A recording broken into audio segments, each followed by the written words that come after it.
I run a very polite and efficient gate of hell. Take You, that, St. Peter. you do. Okay. And you're very organized. You know Mm-hmm.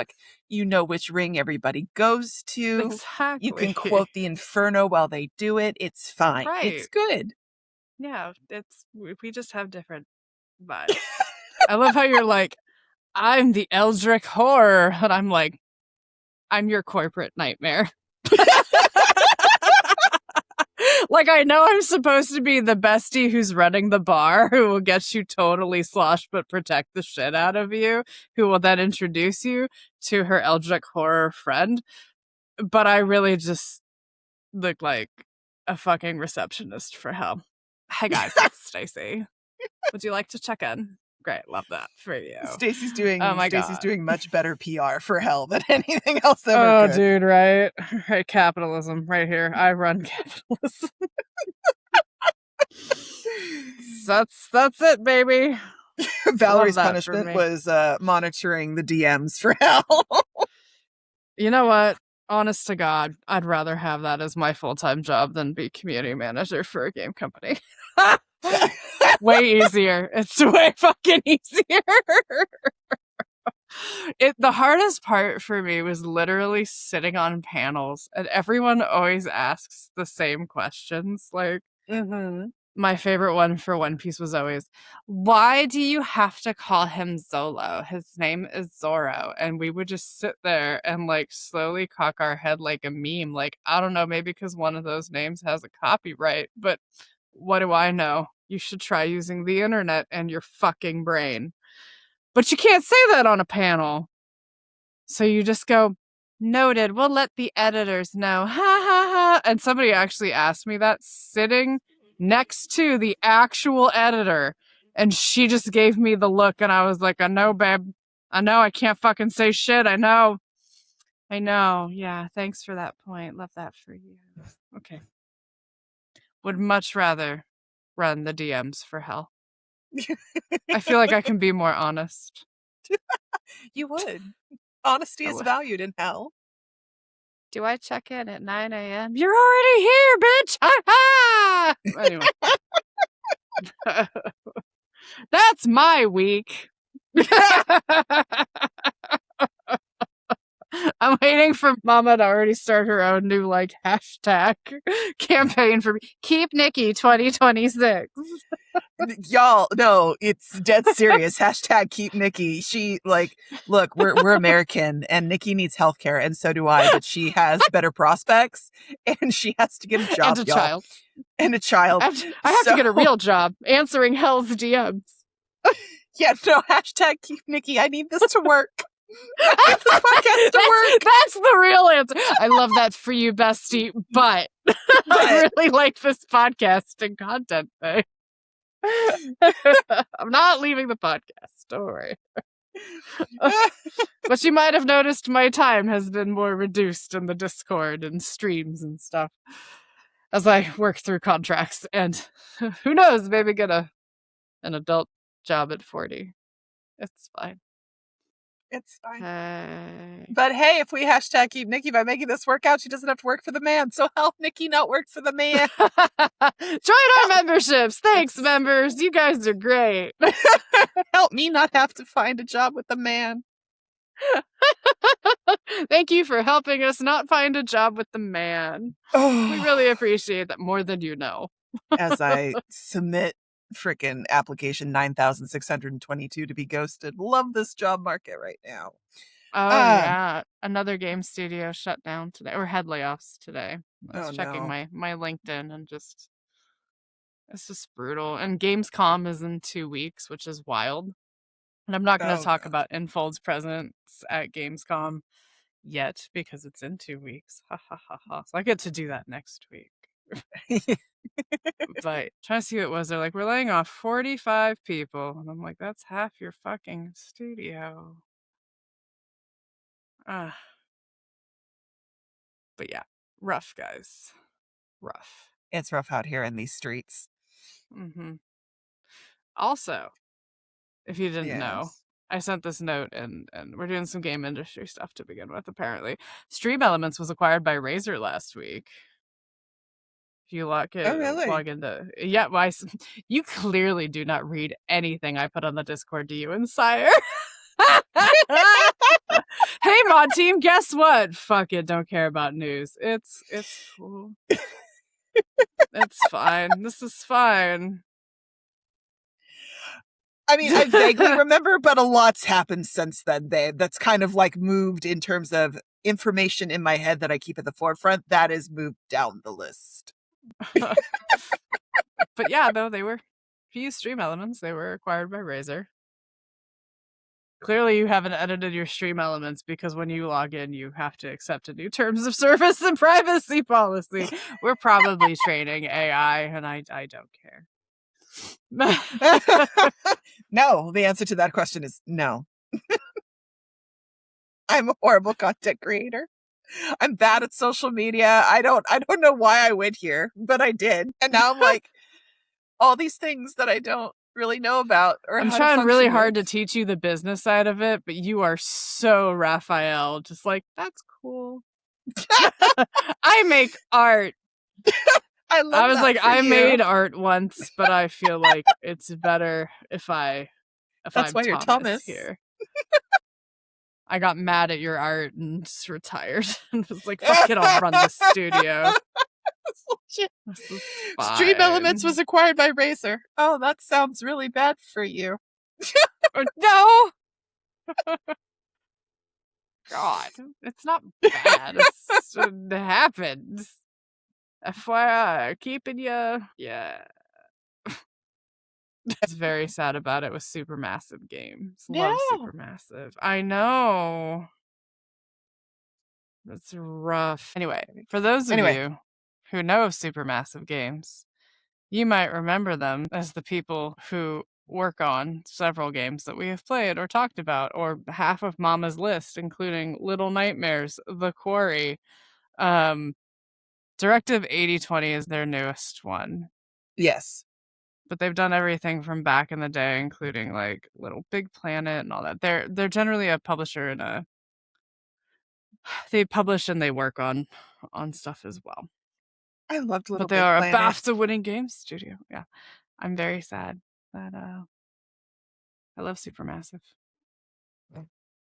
Shout out to them. Quietly, shout out to them. Hire those people back. It's a good team.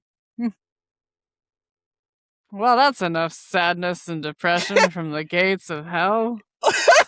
This was an energetic opener. We're doing great. I'm real tired, guys. Today I was like, you know what? Today's gonna be the day. Today, Nikki won't have her band-aids. And I was an asshat and hit my nose, and I was like, no, it's still healing. There is no God. Ah! So the band-aids are staying on. Like, I have not cussed so much since doing Russian twists, but my child was sitting at the table and I had to like bite my lip. It was, oh, fuck me, dude. Dude, seriously, like that was a Lemurian sea god Triton up the ass. God, that would have been more comfortable. But fuck. it was bad. I was just like, ah! So the Band-Aids are going to stay on, but they're like, this takes a year to heal. And you're like, yeah, sure, doc, whatever. And I'm like, no, it takes a year to heal. Parts of it are still numb. Other parts of it are rigid. Why is my nose rigid? Oh my God. Learning new things. Okay. So. With your fun facts. Those are with my fun facts. Hey, okay, look, shut it. Just because Forseer and I have fun facts together. Oh my God, I was like, Forseer, your Nikki is showing. Shut up! That's why I tapped. I was like, you know what, I'm out. I've seen Forseer enough. I do not need to put up with this shit from my bestie. It was absolutely great. Just random I'm like, sir, you need to think about delivery. He's a fucking demigod. He don't need to think about shit. Like, if I had that power to take people, do you know how many fucking corporate meetings Stacy would be in and be like, I love that for you, Mr. CEO. However, what the marketing team says is, I'm going to put your ass in ice and we're just going to cover your mouth. And you're going to raise your eyebrows twice to give me confirmation that my fucking plan is correct. Do you understand? No, that was just one eyebrow. I need 2 eyebrow raises. Excellent. Carry on, motherfucker. Carry the fuck on. Like, that is... But did you know I like to step on men? Yes, honey, I did. I did not. That is not. I don't know why that was a revelation for you, but for the rest of us who've known you since college, like, yeah, no, I had that in the first 45 seconds. Locked in. I really love the power suit. Really? I love really. Tell me more. Suit. Tell me about these revelations that you're having, darling. I'm here. You know what? So Caleb. It's just so Caleb. I have a magical power immediately imagines a scenario where I bring a corporate man to his knees and make him tremble in fear. Okay, honey. Yes. There are 2 different games. Time. Like, I got this Caleb card because there's only 5 Yellow Stellas that he has, and the only other one that is yellow and 5-star is Vine Surge Instinct, which I do not have. So this was my first pull for battle reasons. There are 2 wolves in Love and Chicks. See? I'm like, I don't have much to say about Summer Surge aside from it's Surgy and Summer. It's a yellow, bitches. Fucking get it. He only has 5, and if you missed it in Lingering Lust, you have to get it now. So on that note, I'll talk about the card then. Yeah. I had some commentary on the event as well. The card, like, this is my thing about the event. Okay, whichever you want to go. So from the event perspective, I don't know, as much as I love the plushie sorting and all of that, it felt a little weird here because normally this game, correct me if I'm wrong, I'm shocked you haven't played Quicksort yet. That this mini game is usually like has it been part of the birthday ones or just any solo? They've used it on a variety of banners, honestly. Yeah. And like, it's cool, but like the whole premise of we're gonna run, it's always the same every time. We're gonna run this little pop-up, and that's cool. Like, I didn't care for the storyline this time. It felt, nah, like, been there, done that. Like, everyone's gonna get it, I think. So we've done Sylus. Rafayel's the last one who hasn't done this one yet, right? I think. Because we've done it with Xavier. We've done it with Xavier, yes. That I remember. Sylus, because they did it for his birthday. They did it with Zayne, I think, already? Or are we holding for Zayne's birthday? That's like what I can't remember. Anyway, I was just like, I liked the mini game. I thought the storyline was boring on this one because I didn't understand how it connected to the card. And I'm one of those people, I like to have like the event connect in some way, shape, or form. Yeah, like in some way, shape, or form.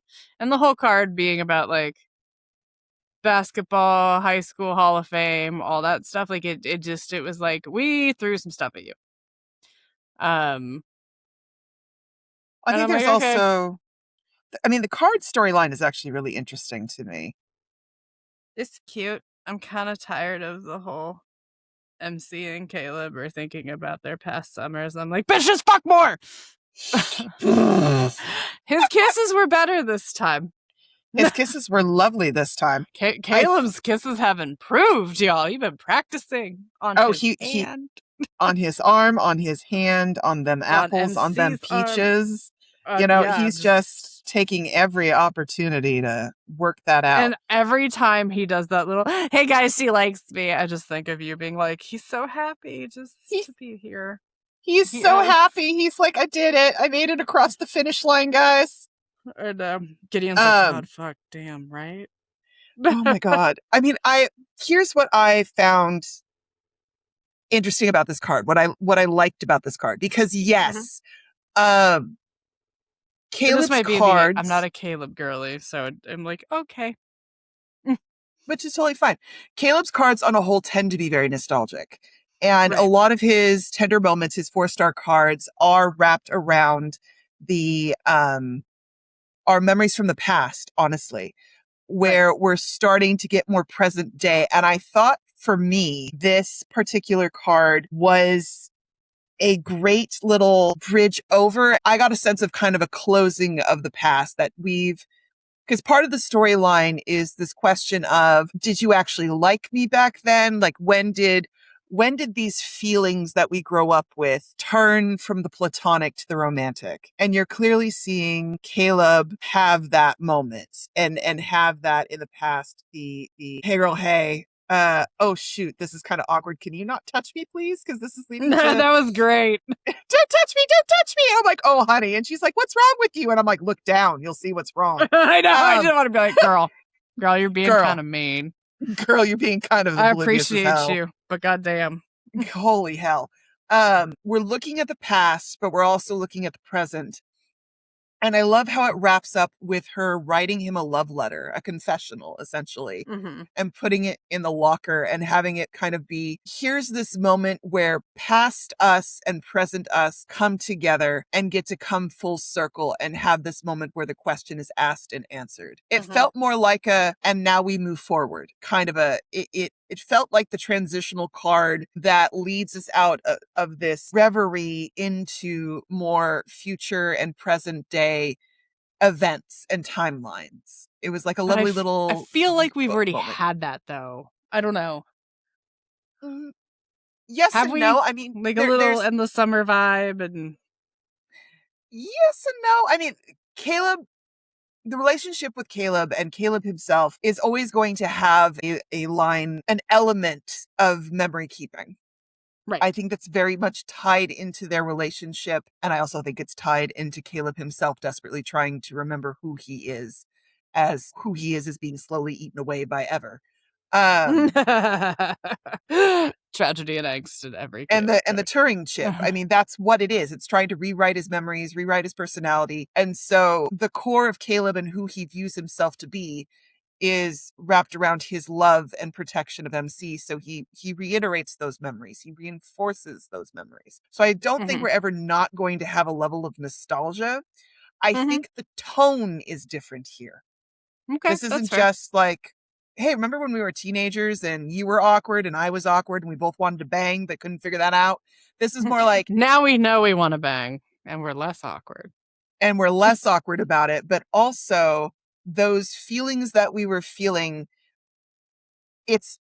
I think this was a little bit more towards, hey, there was always a level of mutualness here between the two of us, which I think has always been a bit of a concern in Caleb in the back of his mind because he's like, quote unquote, older. And, you know, when you're dealing with this kind of close level relationship, it's like, have I influenced her? You know, with MC, I think there's also a level of Caleb will do anything for me. Is this just him once again self-sacrificing to make me happy? Does he actually like me that way? Because she's so oblivious half the time and I just want to shake her. So for me, the nostalgia tone was a little different than the others. That's fair. But you're not wrong. Your critique is absolutely fair. There is this repetition of nostalgia. There is a repetition of the past being present and kind of almost like a not letting go of it in a lot of ways. I absolutely that is an absolutely fair critique. I'm not mad at the card. I thought it was very sweet. I love the cute little high school couple that they're watching. Oh yeah, that they end up facilitating and wingmanning on. Good job, guys. Good job, wingman whenever everybody. you can. Always wingman. Very appropriate. And I just like Caleb when he's teasing. He's such a goof. And I love him for that. But yeah, no, overall, I think it's a sweet card. It's not the top of my pantheon, but I'm not mad about it at all. I think it's super adorable. I think we get to see, you know, Caleb in his element and his golden boy kind of moment. I love the awkward hint at it that he didn't always have things figured out.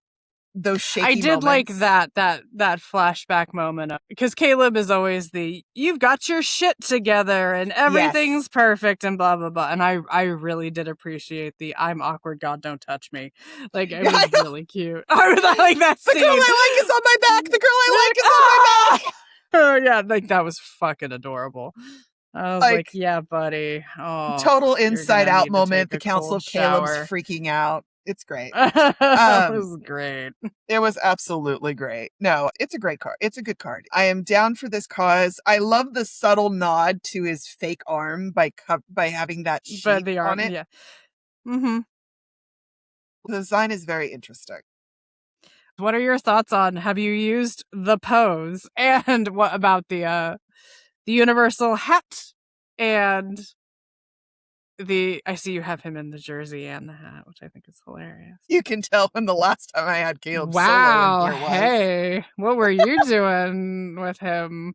The stuff and things were happening. Things are happening in the photo booth. Yeah, I was doing some solo shoots with him. She was doing something else. It's fine. Everything's clearly fine. Hey girl. Hey girl, hey. But no, this is, hold on. Yeah, Sporty Spice. I know, Sporty Spice, right? I mean, this is we're going into military.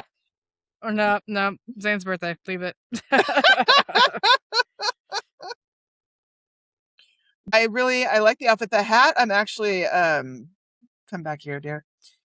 I just think of Sylus and Zayne in it going, yes, my fellow youths. I know. My fellow youth. I'm like, sorry, boys. Sorry, boys. So sorry. I need to do a different hair, but I just needed them in something to make the pose work. Duo. Right. Look at this. Look at this. Look at it. It's so mall photography, and I love it. It really is. But that's totally his face of like, look, guys. I'm exactly where I want to be. I'm exactly where I want to be. Like, hold on. No one is doubting that, Caleb. I just need you to know that. Everybody knows. Everybody knows. This, don't interrupt. This boy is exactly where he wants to be. But yeah, this is very 90s mall photography. What is she sitting on? Oh, it's his arm. He's totally got his arm. On his yes. Arm. That's what made it the 90s pose. Now what I want you to do is sit with him on his arm. Oh, this is giving me flashbacks to when you worked the photo booth. When I fucking worked as a mall photographer. It really does. I know this pose, guys. A little PTSD here.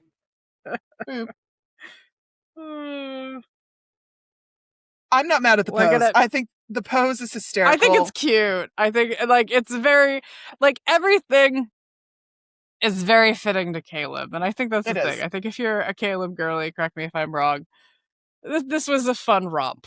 Oh yeah, no, this was a good time. No alcohol required. I mean, some could be required. It makes it more fun. We are not saying that you need to be drinking to enjoy. Anyway, we are not gonna move along. Advocating. Move along. To the youth. To the youth. To our youths. I think the card is super cute. I'm not mad at it. I'm really glad that I pulled for it. The weirdest thing for me right now is that I haven't R3'd it. Look at you budgeting. How dare you? I know. Look at me. Just budgeting. It's so odd. Don't think for 1 second. There haven't been moments where I'm like, I could pull. I did do one more pull because I had the diamonds, and ironically, it was Zayne who cockblocked me, and I was like, cool. Sorry, Caleb, you're sitting at R1. My very first 10 pull, I got fish blocked. I was like, really, buddy? Like, now is not the time. Appreciate you. No, the first 10 pull, Caleb cockblocked himself with the girdle, and I was like, baby! Oh, no. Not now. Not today. Look, I don't want to play interrogation room today. I want to play basketball today. Like, I need you. Wrong costume. Wrong costume, baby. You wrong heard the call. costume. You We're heard here the for the call, boy and we're next like, door, not the to what leather he grows boots. up into. And I'm like, baby, I love the leather boots, but right now, Mama needs you in a jersey and sweaty and just like heavy breathing in my ear. Wrong one. Wrong one. So yes, no, the Colonel cockblocked me, and I was very displeased about the whole affair. Question. But yes. Is that the appeal of Caleb a little bit of the, so you have the we grew up together trope, so, you know, childhood friends vibe, and then he is the ultimate boy next door, as we would say for a Western description. You know, he's the best in school, he's the best basketball player, blah, blah, blah, blah, He's blah. the All-American, is what He's we the would say. All-American boy. And then suddenly goes from being like, I'm so sweet and cute to like, step on me, daddy, as Colonel. Is that the thing? I think that, well, the appeal, Caleb is a creature I feel like of I got many all layers. the tropes in there. You I feel did. like, okay. Caleb is a creature of many layers, and it depends on which Apple girly you're speaking to. There are some who really lean into the aspects of Caleb's personality that got roped into, and I'm not going to go on a dissertation about what an actual yandere is and why, no, but the more obsessive parts of his personality. And definitely lean hard into Colonel Step on Me.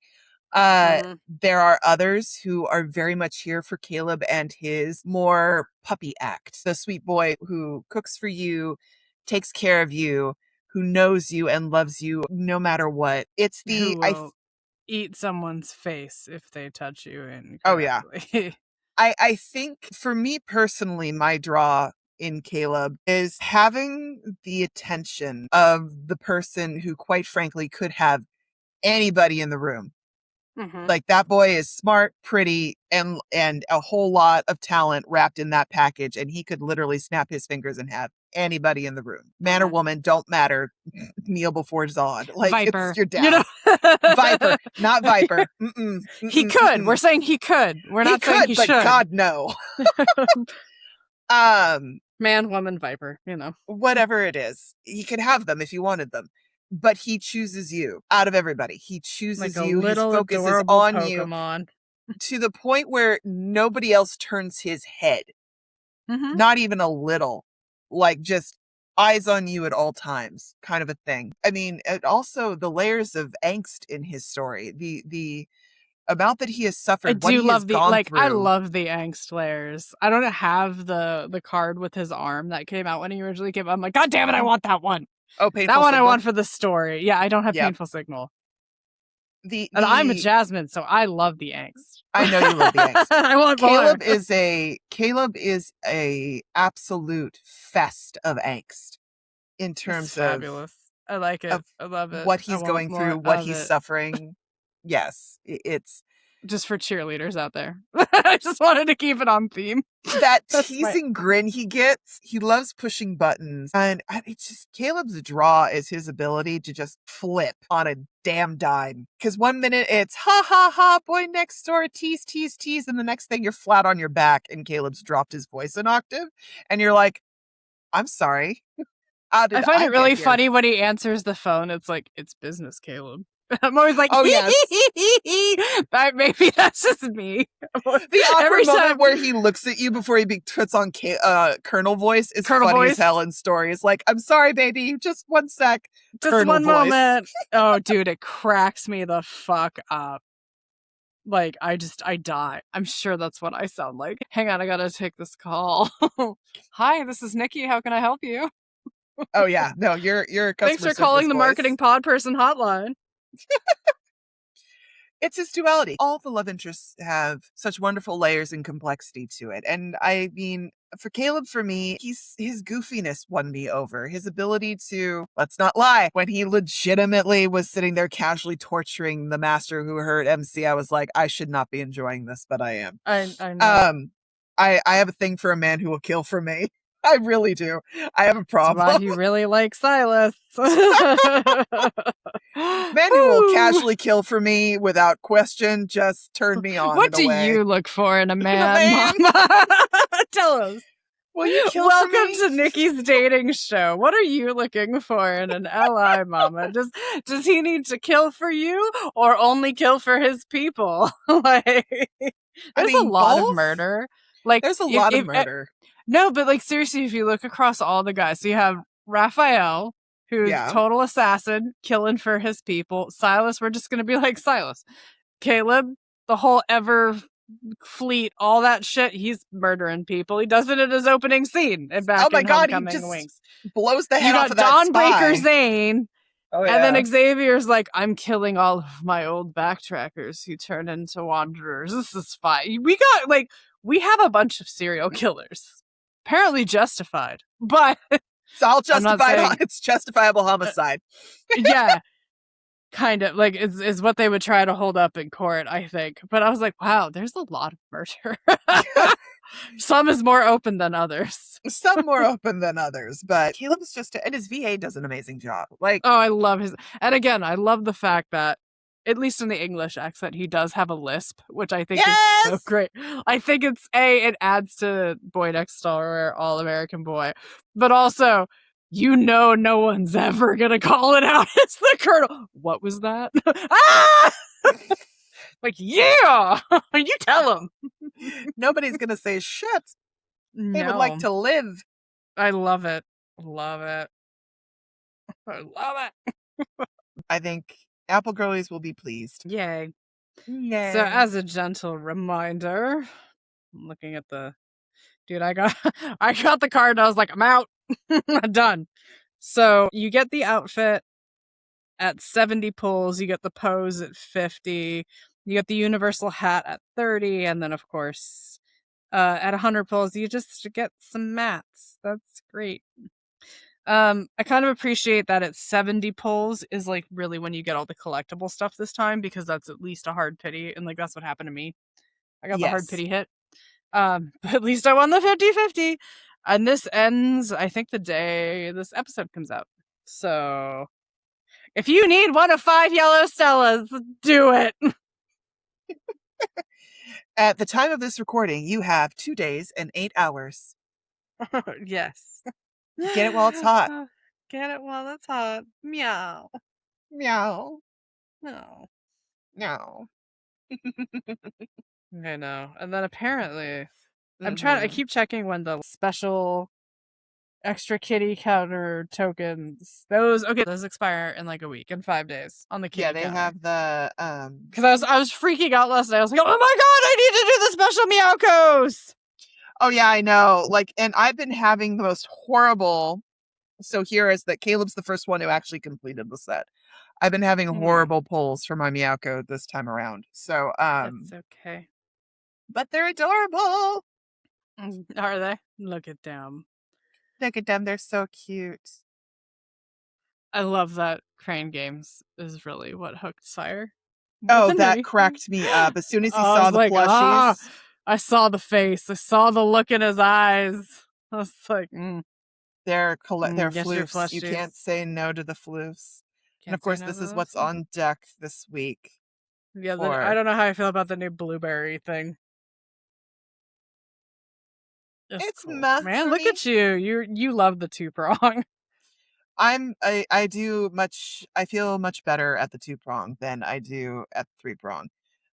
So I tended to work on maxing out the 2-prong neck of the woods first. Mm-hmm. And now I'm at the point where I've got to go deal with the fun wheel and the standard and get them to go.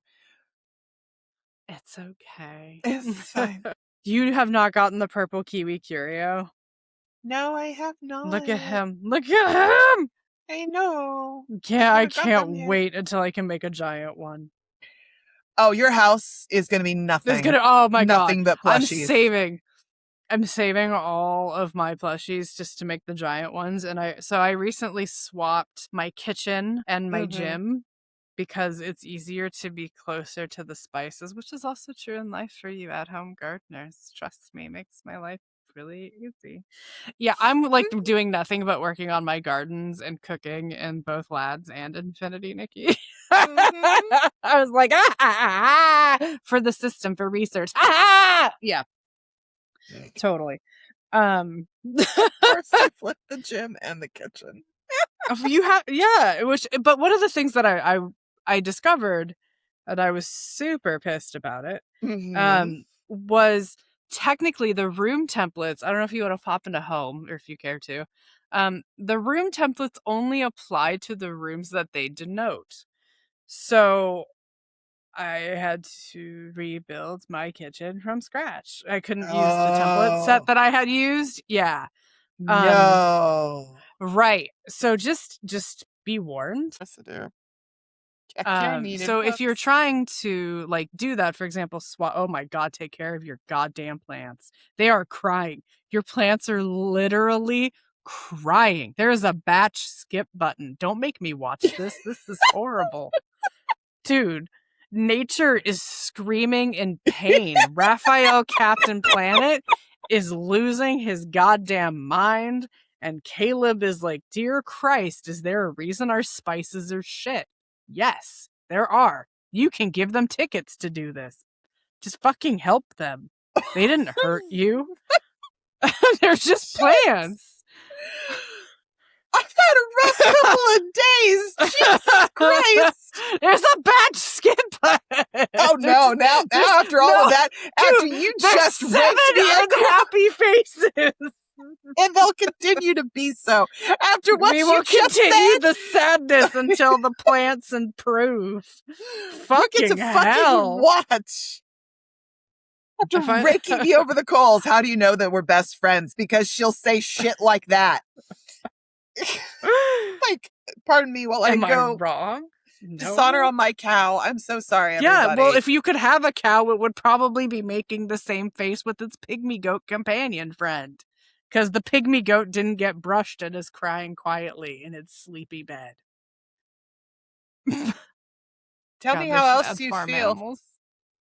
It's been a rough week, guys. I'm sorry. Anything else you want to say about me? No, it's just look at the sadness. That chicory is just gonna die. Oh, and you are garden level 6, so everything costs vitality. Yeah. I'm so sorry, friend. No, it's fine. I deserve this. You do. I do deserve this. I don't deserve to have an easy life because I let them sigh and cry. It's cool. I understand how you feel about me now. It's fine. You also didn't say if you were going to come help Vex and I in the garden on Saturday. No, I wouldn't want to make your plants cry. It's cool. You were like, no, bitch, I'm not doing shit. Don't give me the I don't want to make plants cry. You're like, I'm not bending over. My garden beds are 32 inches tall. Did that on purpose. Anyway, so I've been very excited. Anyway, so now that she's hurt my feelings and made me feel like shit, let's move on to a different topic. Oh, I'm sorry. Jesus Christ. Look, ooh, you got a purple iris seed. That's important. It is. As I continue on my journey. Anyway, if you are going to swap rooms, know that the templates are locked in the room. I tried to do the name change to see if I can instead say, like, because I have my rooms names like kitchen, bedroom, all that stuff, right? I was like, maybe if I call it room 5. No, friends. No. Templates are locked. It's like, why can't I go in? Well, because he's punching things. You have to ask permission. I do have to ask permission before entering the gym. Mm-hmm. Also, I wish we could get some more light. I wish that all the time. It's so dark. Now, you can absolutely set up a... Just look at his butt. Oh, is that where you keep the boys? Look, I'm working my way on having all the plushies here. This is where the plushie boys will be. I had their cakes in the kitchen. I was like, it's cool. Its frosting's probably rotted. But it's cute. So anyway, rebuilding my kitchen from scratch made me quite sad. Because, yeah, I had the baller set up. Cooking is fun. I've now hit the quick cook stage. I'm a little bit tired of the mini games. But also, what level cooking are you at? Let's see, I can probably tell. I think you're 4 or 5. Scroll up. Do you have grape unlocked? No, so you're at least level 4. I think I'm like level 3 or level 4 with my cooking. I'm level 8. Oh, I know. I figured. I'm like, I will get to 10. It's a great way. Garden and cooking is a great way to farm and home. But I also love reading the little note on the fridge. Oh yes, no, I love My other the favorite notes. is early on when you are first starting. Zayne made me 5 glasses of drinking water. Oh, I know. Nothing but drinking water. I'm like, guys, I'm drowning in drinking water. I was like, I appreciate you. I don't trust Raphael or Xavier's cooking. Oh no. Let me rephrase. I trust Raphael if he's making a seafood dish. Oh, if he's making sashimi or look, anything with seafood on it, he's fine. We just don't want Xavier near an oven. I know. I feel I like love everything him, that but I no. made my first 5-star dish. I was very excited. I know there are several, I think, guides out there already for the cooking. However, the cooking. I'm like, no, it's kind of fun trying to figure shit out. Be the first one. The Leroy Jenkins of it all. Leroy Zucchini, you know. I have a bunch of winter melons, but not enough stuff. He looks so proud of himself. Like, look, honey, I made cucumbers. He's so proud. Like, I love the chopped vibe, you know. Yeah. You're so good. I think the gardening and adding the spices and the cooking thing, I have enjoyed that addition into the home neck of the woods. It does give it a bit of a Sims vibe, not gonna lie. The whole thing gives a bit of a Sims vibe. And then it's like Recon Online from World Underneath. What do you mean? Living out your domestic fantasy. Like, we cook, we watch TV, we go to the garden. The whole thing? The whole thing is domestic fantasy. It is all domestic fantasy. It's the intimacy, the quiet intimacy. Of making sure that your loved one doesn't burn the house down while cooking. It's very important.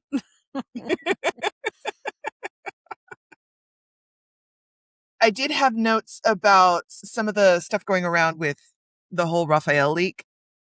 So with the Google screw up, we all learned about Martial Ode, and then everybody was talking about war gods and sun gods with Raphael's 4th myth coming in. And Natrael is like, cool. So what are the war gods in Chinese culture? I'm expecting literally the war god. You know how we have in Greek mythology, there's Ares, god of war, you know, or Athena. I'm expecting something to that extent. But if what I'm reading makes sense, there's not really a universally applicable god of war. There's not like the god of war, just like there's not the Nicene Council. Got you, bestie. Thanks, buddy. I listen and I learn. It's more like they have different figures that represent various ideals surrounding war. Though if you were to type in Chinese god of war, the one that you'll most likely land on is Guan Yu. And he's, if my sources are correct, and I didn't do like the deepest of deep dives here, he was an actual person that existed in history that just kind of ascended. As one does. As one does. He's later worshipped as Guan Di or Emperor Guan. He's the figure most commonly attached to the concept of God of War. And he was a historical general who died in 220 CE. You have the actual historical person who dies, and then history does what history does, which is like, hey, this is all great and everything, but what if we spiced this up? What if we jazzed up the truth and the story around this person? So like later literature and temples and eventually the state kind of transformed him into this powerful protective deity. He's an ethical god, which is great. I love an ethical god. And I thought that was what I was reading. How is he an ethical god? Explain this. This is what's funny. That's the first time I was like, I'm sorry, what? But the notes that I saw were that his martial identity is fundamentally ethical, in that he represents disciplined strength, loyalty, righteousness, brotherhood, protection, and keeping one's word. So this isn't I'm here for slaughter. This is, I am the divine general. That idealized version of military prowess where we don't do underhanded things and we're good at what we do. So it's not like he's a straightforward one-to-one connection with, say, Ares. It's a totally different ideal, a totally different presentation. In that, because of this, violence when he uses it is usually considered legitimate. So if he goes to war, whenever he goes to war, he must have Bitches at war, and it's legit. Yeah, he has a righteous cause. It's also controlled and exercised in defense of an accepted moral order is the other thing. Okay. So common visual identifiers of Guan Yu are red face, long beard, green robes, and the green dragon crescent blade are kind of his visual things. He tends to reside... Pause for 1 second. Yeah. This is a big if the Rafayel myth was in this vibe, does this mean the fourth myths have foregone long hair and are now doing beards and facial hair? Oh, dear God. That's the new, third myth was long hair, ladies. Fourth myth is facial hair. We're getting beards. We're getting goatees. Yeah. Mustache. No! Oh, no. No, don't give the boys facial hair. Give them foreheads, not facial hair. I feel like a facial accessory would be amazing, but it absolutely depends on the facial hair. I would love universal mutton chops. That's all I'm saying. No! Oh my God, universal chops with the mullet. Oh God. No! Oh no! And with some kitten mittens. Oh, it's my new favorite outfit. No, look, the only facial hair I'm getting behind is morning scruff. That's fair. Morning after scruff. Sometimes you just want something to scratch your inner thighs, all I'm saying. Henry agrees. I don't know if you just heard a meh. I did. So his sphere of protection are as soldiers, officials, police, merchants, brotherhoods, households, and others who thematically tend to be roped around the ideas of loyalty and trust, so like the bonds of brotherhood. And then another option in this holy general god of war pantheon is Chiryo, who is an ancient mythological warrior and leader associated with the 9 Li people. He is best known for his war against the Huangdi, or the Yellow Emperor, culminating in the legendary Battle of Zhaolu. Depending on the source and the period where this story is being discussed, Chiyo may appear as a tribal leader, or a supernatural warrior, or an ancestral figure, culture hero, connected to weapon making. A demonized enemy or god of war is the full epitaph for him. Now, where Guandi is mostly associated with, as I said, that kind of controlled state of being, and that, the righteousness, loyalty, strength, that essence of military, Chiryo is more associated with the weapon making aspect of it. So he's with weapons, metal, armor, and the origins of the mastery of warfare itself is what he's associated with. Later accounts of him give him... It's hard to translate. It's monstrous / superhuman. Okay. Because the more I read about how the Chinese view superhuman or demons or monsters, doesn't have the same connotations as it does in the West, but I'm going to put both of them here, that it's monstrous or superhuman characteristics, including horns, metal features, and multiple limbs. In famous versions of battle, Chiryo would create fog or wind or rain to disorient the Yellow Emperor's armies. But inevitably, because it's the Yellow Emperor, he does overcome him and the supernatural weather and defeats him. Of course. So he tends to be more into that tribal war, supernatural military leader, and more brutal combat. I don't think if they're going to use, if we're doing Rafayel, while Rafayel does have a brutal side, and we all saw that in the main story, when he legitimately just lights Ever's life on fire underwater and is like, hey, the whole of the seas boil in my rage.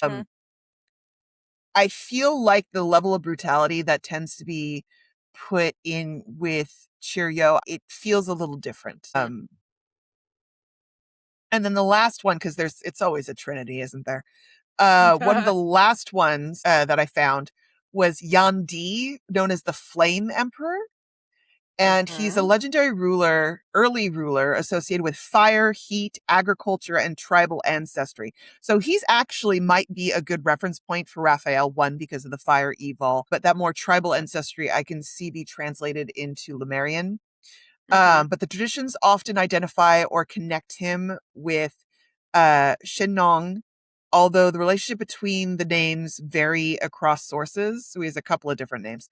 He is defeated by the Hongdi at the legendary battle of Banquan, after which their peoples are understood to form a larger coalition. So he has the fire symbolism, the tribal leadership, and tends to be associated with like ancient foundational war before things got civilized. He's connected. Before he's civilized war, yes. The more civilized war. So he's connected to the elements. I think you're right. My big question was going to be, do you really think they would go this general war emperor god vibe thing with Raphael? Because, I mean, calling it Martial Ode, there's many, many, many, many options. There are many options, to be certain. There are many options on deck. However, if we look at Chinese media and Chinese folklore and mythology, there is something about the divine general. That one dude whose martial skill is beyond everybody, who defends either the empire or, his people. There's something about his people. That vibe. There's something about that. And the defense of your people, that's very Raphael. That's very Raphael. And so, considering they also made Raphael an assassin, I don't think it's a ridiculous stretch to put Raphael into this neck of the woods, especially if I could see a mix of Guandi and Yandi as a base for him. But you see him in a military leader vibe, because my thing is, he's the assassin. He tends to do the quiet work. Like, again, no questions about the brutality, as we discussed earlier on in the episode. These guys murder people. They do. For reasons. I think in my mind, like, I have a very difficult time seeing Raphael as, like, general leader of armies versus, like, reluctant leader of people, quiet assassin vibe. Like, I always tend to put... You forget about his quintessence. His quintessence. But that's a leader, I think of in that way, who still does the quiet, like, poison assassins people behind the scenes vibe. I think of generals standing out front in the military, Caleb and Sylus first and foremost, and, Throne of Arrows gave us Zayne. So I was like, okay, those three, I get more of the general vibe. I can see that, and here's where I'm going to slightly push back a little bit. We talked about this in the stream. Starting with Zayne. Zayne, yes, they have given him roles that give him military areas.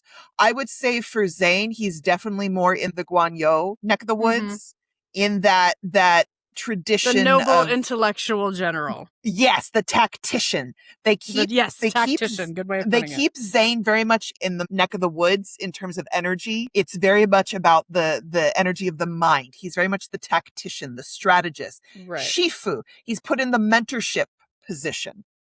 The advisor. Not to say he doesn't have martial prowess. He absolutely does and can kick anybody's butt. But he tends to be put more into these positions of the tactician, of the strategist. Right. And then you have Sylus. Yes, we can all talk about Sylus as a general, but I do argue this.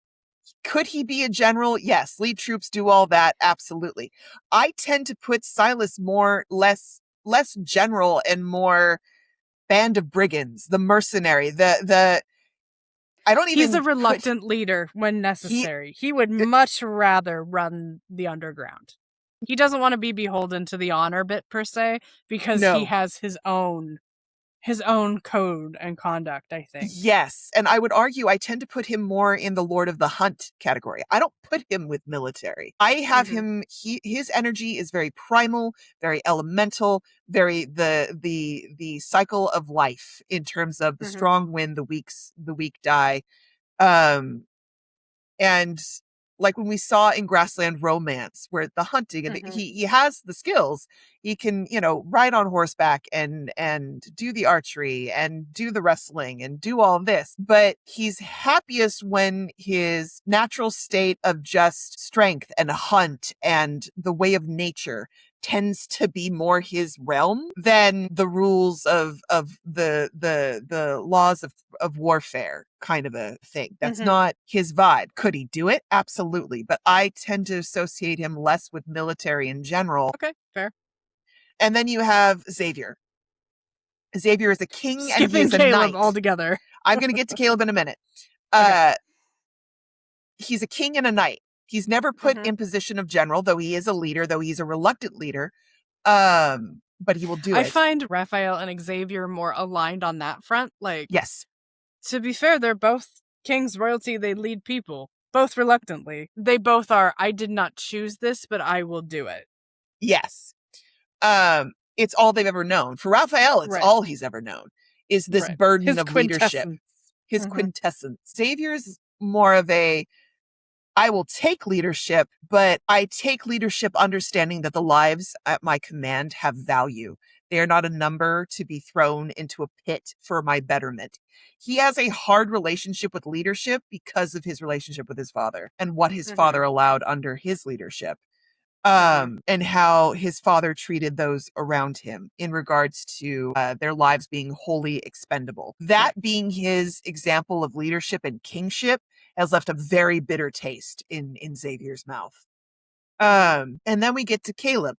Of everybody here, short of Zayne, Caleb is the most natural, it feels, because he is defined out the gate as the colonel. And then in Throne of Eros, he's the marshal. And in his android, he's the ultimate weapon. He is constantly put with the military. Right. That is where he is kept.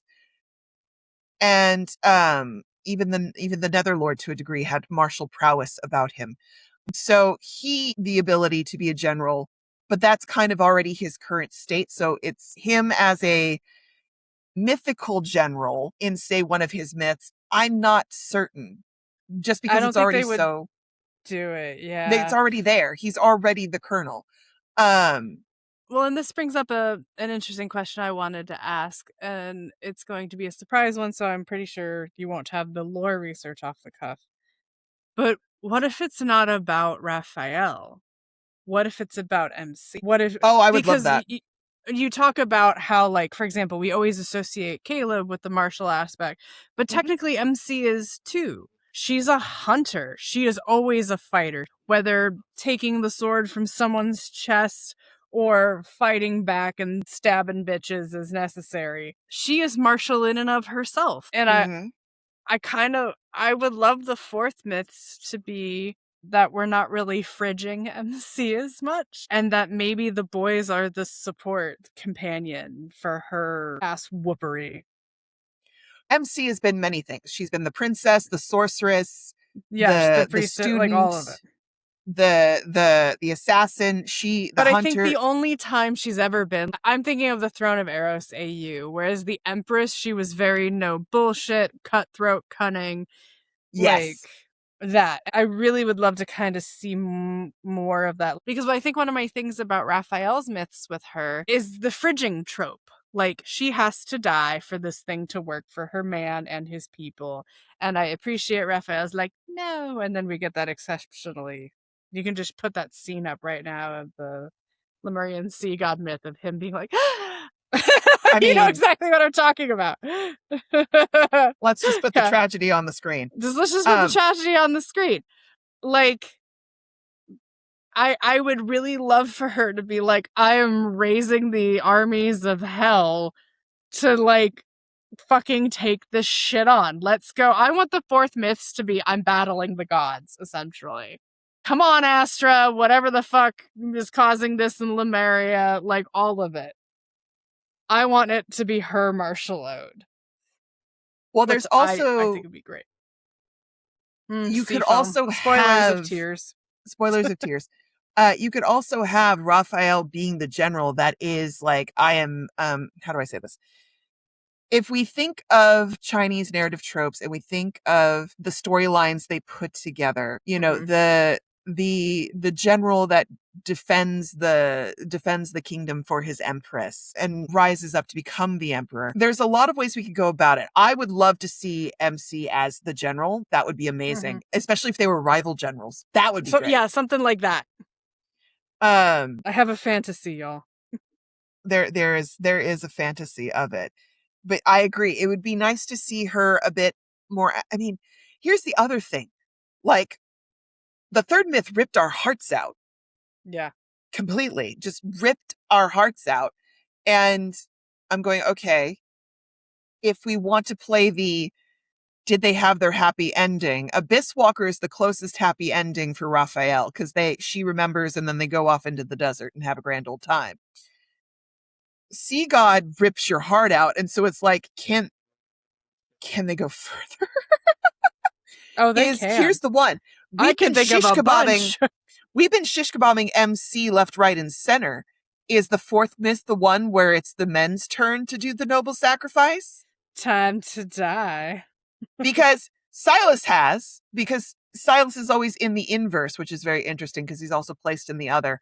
But in the myths thus far, just solely focusing on Rafayel, it has been her being like, well, bam, into the chest. I die for you and become one with the sea. I've made the decision to tie you down into these chains to go figure out how to solve the problem and left you so long that you've forgotten. Here we are. You know, Abyss Walker. My ability, I pushed back and was able to remember you after all of this, and let's go find the Tome of the Sea God and then rewrite the Tome of the Sea. She's always making the quote unquote difficult choice, the hard choice, the choice that says, I'm going to kill myself so you can live, or I'm going to make myself suffer so you can live. And I'm wondering if the fourth myth is the inversion, is the one where we finally get it, where the boys are on deck this time. And it's like, hey, honey, you're not about to like what I'm going to do at all. But I'm going to do it. And this time you're going to be the one holding my body and crying like it's your turn, bitch. I wonder if this is going to be the inverse. And I'm not, I'm not mad that we're putting Rafayel in an idea of a general or a leader, because I do feel like there is a level of leadership involved with Rafayel. It's quieter. It's up until this point, it has felt more like a man running an information broker network of like shadow assassins. Like, okay, you go over here and do this and report back to me. But he is still the quintessence. He is still the sea god. He is still, even in Throne of Eros, he had a level of command over people that were running and doing his bidding. Right. So I think it would be He's always the Shadow Emperor vibe for me. Yes, he's very much behind the scenes, and I would actually enjoy seeing Rafayel front and center. And seeing him embrace a little bit more of that cunning side out loud in the light, as opposed to this, I'll play the indifferent playboy so you don't see me coming for you in the dark kind of thing. Let him be intimidating out the gate. Let him wear his prowess on his sleeve in the light of everybody. That would be interesting.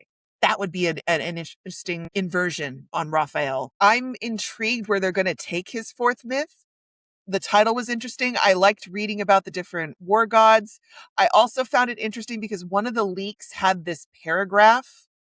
And I don't know if it's connected to the card or not, but some of the lines were translated as, if I translated them correctly, it's the sun god. A war broke out in the place, and the tribe launched a counterattack. The tribe rallied around him in reverence, burning their hearts in the process. The weather returning to clear skies likely signifies victory. It was probably also a brutal affair. And this was fascinating to me because, yes, it could already apply to the current mythology of Rafayel, but there are some things in here where I'm going, okay, now we've got a sun god, which, yes, Rafayel is related to the sea, but he has that fire element to him. The fire vibes, yeah. could you give him a solar identity?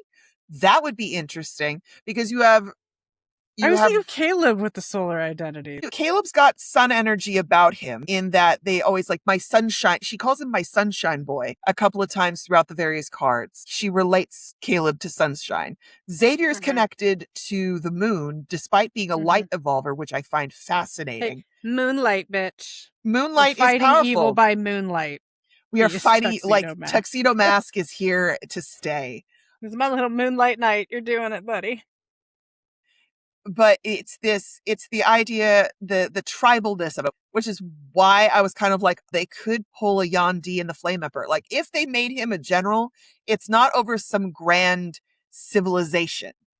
It would be that tribal aspect. I don't think you could ever take Rafayel out of the more tribal aspect. He will always be representing a people that are under siege. And so if this is at play, could this be happening during one of the falls of Lemuria and he's fighting incoming people who are trying to take more from the civilization? I don't think he's a general in terms of, I went into the military and rose up to the ranks. I think it's I am the general. THE. I am the head. Capital T. Capital THE. I am the general. I am here leading my ragtag group of folks here to try and survive an incoming incursion that's trying to annihilate my people. Thomas is with him. Yes.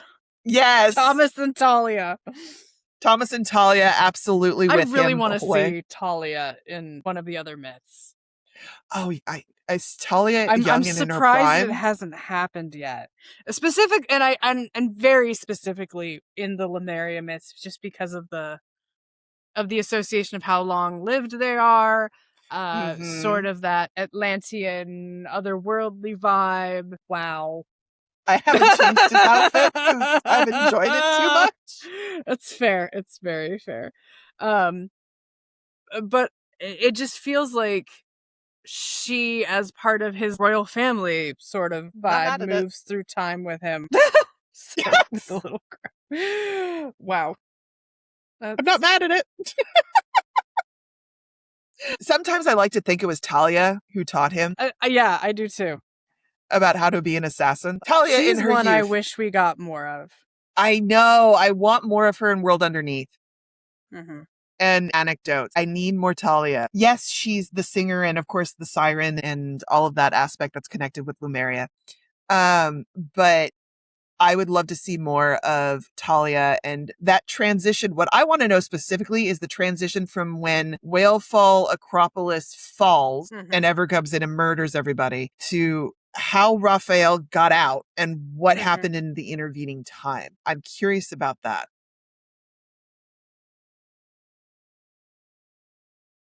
Because angst. Only one way to find out. But yes, so those were the notes that I had when we were talking about the whole leak on it. And I was like, okay, War God, because people were talking about generals. And I'm going, okay, so if we were doing generals and war gods, what do we have on deck? I'm deeply curious because then I want to do more dives. I need more lore. I need symbolism. Symbolism everywhere. I feel like there's been a little gap. We talked about this last week. I'm not going to rehash it. We should, in this next week, have some announcements. One, because going into Gamescom, and two, a lot of things are expiring between the 13th and 16th. So yeah, we shall see. Oh, hey, Rafi, we shall see. Right now, we're hanging in. There's lots of fun stuff still here. It's been very interesting now that I've finished World Underneath, like going back, because we're doing the Myth sessions now on Tuesday. Like going back and I'm like, oh, wait a minute. It's fun, all connected. Somebody get me a tinfoil hat and my conspiracy board. I got it. I'm on it. I'm here to support it. All right, I have a very important question for our Unhinged Sign-off. Oh, yes. Hit me. Are any of the boys left-handed? Oh. Because one of the things I was trying to figure out was handedness. And generally, I'm thinking through the companion animations. Generally, they all fight right-handed. So, like, Sylus's boxing stance, he's a righty. He's an orthodox fighter. We don't know if he does southpaw. Raphael flings the dagger up with his right hand. Zayne tends to throw icicles with his right hand. Caleb is always like where he moves his, you know, the one I'm talking about where he moves his hand back and forth? Yes. It's always his right hand. And then Xavier holds his light blade in the right hand. So I think they're all Sylus right-handed. actually, Sylus, I think, is left-handed. Is he left-handed and he just boxes with why. the dogs? It's interesting. I think he's left-handed or he's ambidextrous. And the reason why I say this is that when you watch animations in the cutscenes, a lot of the things he does, like when he taps his head with his right hand, he crosses his left arm over. But when he's shooting or he's holding his phone or some of the other stuff, he leads with his left. No, when he's holding his phone, I have to look at Immobilized again. But I've seen moments where he's using his left hand more. And I would give Sylus or Zayne, because he's a surgeon, being ambidextrous. But none of them are officially left-handed, right? Not like no, none of them like are officially Link from left-handed. Legend of Zelda is left-handed. Okay. But I tend to put Sylus as left-handed or ambidextrous. Fair enough. Myself.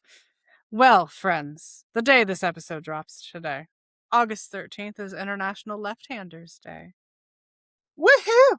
Woo! So all you left-handers, celebrate in a world built for right-handed people.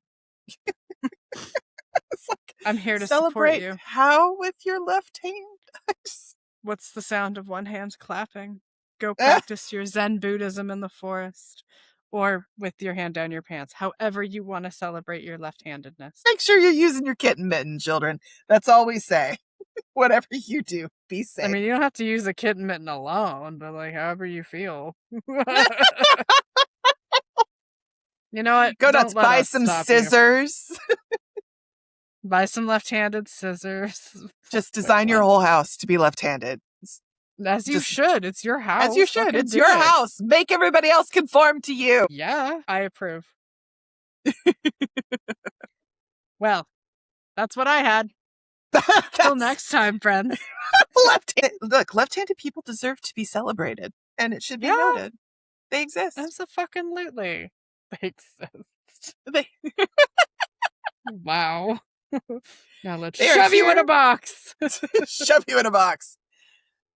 They are here. Oh, so yes. I think that's where we're gonna call the shenaniganry today. As always, if you enjoy our particular brand of shenaniganry, random dives into Chinese gods of war, and debates about who's left-handed or not, which I'm right, Sylus is totally left-handed, and I want people to leave something in the comments. Do you think he's left-handed? He's left-handed to me. Like, in all the things that I'm seeing, he looks left-handed, or at least ambidextrous. Which is fine. That man can work. She said. I said what I said. That man could work me with both hands. I don't care. Or one hand. Wow. Or no hands. Just his mouth. Either way. Thank you so much to everybody for hanging out with us. Thank you so much to our members for helping us #keep Nikki here. Don't let the band break up the band. On it. Like, vote for universal health care. Vote for universal health care. Yeah, so like, subscribe, all the usual shenaniganry. Throw a hype if you'd like. Elsewise, we will see you in the next one. Bye. Bye. Bye.